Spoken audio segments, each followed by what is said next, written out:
Located within the central area of Singapore, Fort Canning presently serves as an attraction for not only locals but also tourists.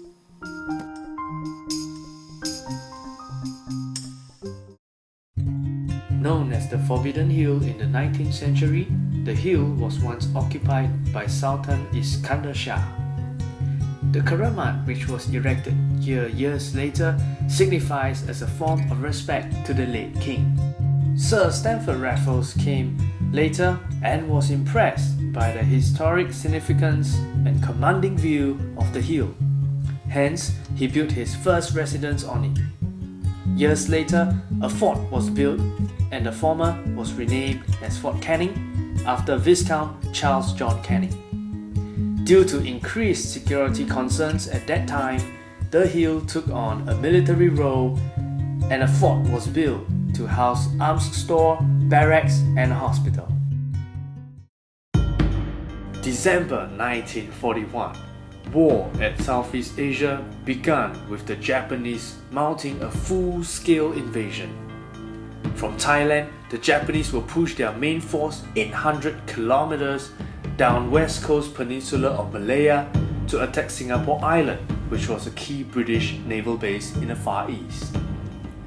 General Percival was appointed General Officer in Command responsible for the defense of Malaya. He made use of Fort Canning as his main headquarters, where war defences planning was carried out.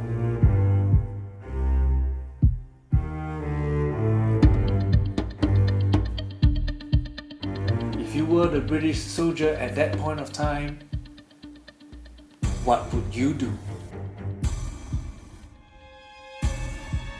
The Japanese side, General Yamashita, he has already know that to secure Singapore is to cut off the water sources, that's the main sources, from the British.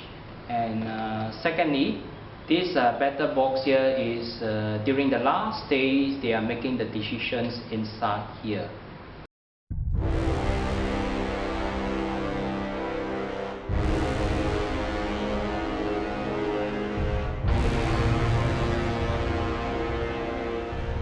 From the view of the guns pointing at the sea, we have read through the histories that the gun was pointing the wrong directions.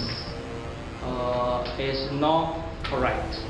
The Japanese, before the war came to here, there is surveillance.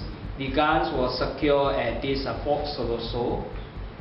So they will not rather come from the front, they will come from the back door all the way down to Singapore. And the bridges was not blown up very deeply. That's why the Japanese, they got their engineers to come down to repair the bridges within few hours. So on the 7th of February, the Japanese also know that the witness points of the Pulau Ubin was the witness points of Singapore. They were attacked at night on the 7th of February to come inside the Pulau Ubin and secure on these islands here to create a feint attacks. So on the 9th of February itself, the Japanese, they have diverted one on the north, one on the west.